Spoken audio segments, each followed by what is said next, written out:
Seigneur, ta parole au quotidien nous nourrit et nous donne vie. Seigneur, ta parole au quotidien nous nourrit et nous donne vie. Lecture du livre du prophète Nahum. Voici sur les montagnes les pas du messager qui annonce la paix. Célèbre tes fêtes, ô Juda, accomplis tes vœux, car le mauvais ne recommencera plus à passer sur toi. Il a été entièrement anéanti. Le Seigneur revient.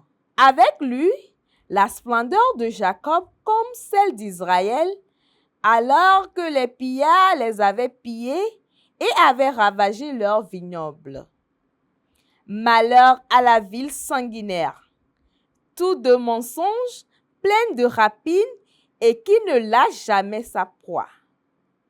Écoutez, claquement des fouets, fracasse des roues, galop des chevaux, roulement des chars, cavaliers qui chargent épée, qui flamboient lance et étincelles, innombrables blessés.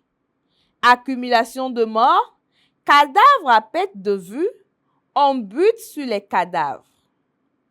Je vais jeter sur toi des choses horribles, te déshonorer, te donner en spectacle.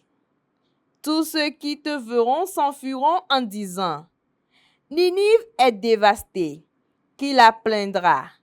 Où donc te trouver tes consolateurs ?» Parole du Seigneur, nous rendons grâce à Dieu. Nous nourrit et nous donne vie. C'est moi qui fais mourir et vivre. Oui, proche est le jour de leur ruine. Ils minent le sort qui les attend. Car le Seigneur fera justice à son peuple. Il prendra en pitié ses serviteurs. C'est moi qui fais mourir et vivre.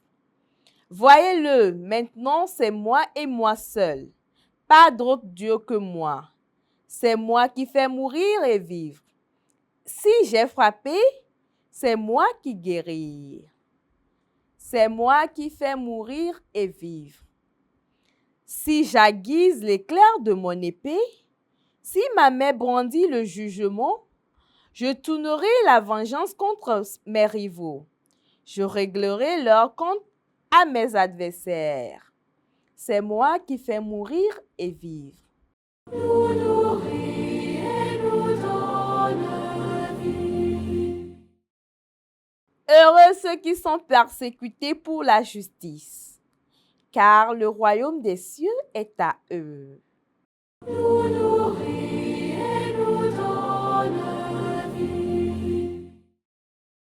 Le Seigneur soit avec vous et avec votre esprit. Évangile de Jésus-Christ selon saint Matthieu. Gloire à toi, Seigneur. Jésus disait à ses disciples, « Si quelqu'un veut marcher derrière moi, qu'il renonce à lui-même et qu'il prenne sa croix et qu'il me suive. Car celui qui veut sauver sa vie la perdra, mais qui perd sa vie à cause de moi la gardera. Quel avantage en effet un homme aura-t-il à gagner le monde entier s'il perd sa vie? Et quelle somme pourra-t-il verser en échange de sa vie?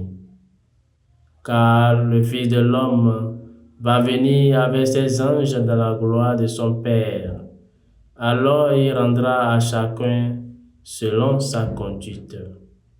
Amen, je vous le dis.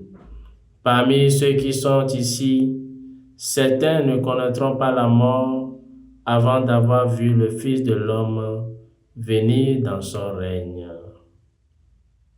Acclamons la parole de Dieu. Louange à toi, Seigneur Jésus. Nous nourris et nous donne vie. Bien-aimés de Dieu, nous sommes aujourd'hui au vendredi 7 août.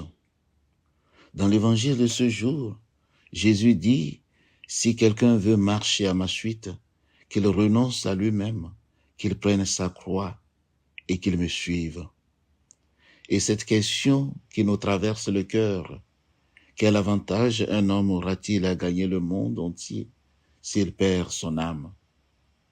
Aujourd'hui, l'Église commémore Saint Sixte II, pape et ses compagnons, martyrs en 258 sous l'empereur Valérien. Arrêtés pendant la messe, dans les catacombes, ils ont choisi la croix plutôt que le monde. Ils ont gagné ce que le monde ne peut pas donner, la vie éternelle. Alors que pouvons-nous retenir de ces textes liturgiques pour notre vie de tous les jours? Le premier point, la croix n'est pas une option. Jésus ne dit pas « si vous voulez », il dit qu'il prenne sa croix. Chaque jour, nous avons des croix à porter. Un pardon injuste, un enfant malade, un mariage en crise, une solitude qui pèse. Ce ne sont pas des accidents, ce sont les croix que le Christ nous demande de porter avec lui.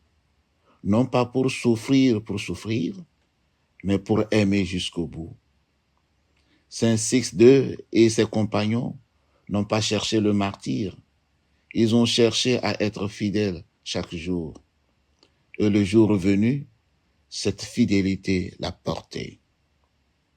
Le deuxième point, renoncer à soi-même, ce n'est pas s'effacer, c'est choisir l'autre avant soi. Dans nos familles, combien de fois notre orgueil nous empêche de faire le premier pas? On attend que l'autre demande pardon. On attend que l'autre change. Renoncer à soi-même, c'est parfois simplement dire « excuse-moi », même quand on a raison. C'est servir quand on préférerait être servi.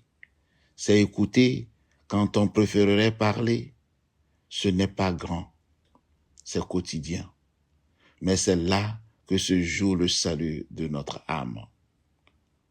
Le dernier point, gagner le monde, c'est perdre son âme. Combien de gens autour de nous courent après l'argent, la réussite, la reconnaissance et le plaisir. Et le soir venu, ils sont vides. Alors, frères et sœurs, nous ne sommes pas tous appelés aux martyrs du sang, mais nous sommes tous appelés aux martyrs du quotidien. Renoncer à notre égoïsme, à notre confort, à notre orgueil.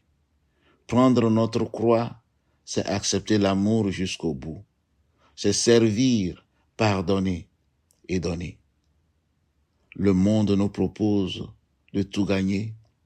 Le Christ nous propose de tout donner. Et dans ce don, nous trouvons la vie éternelle. Et qu'il nous en fasse grâce. Amen. Seigneur, ta parole au quotidien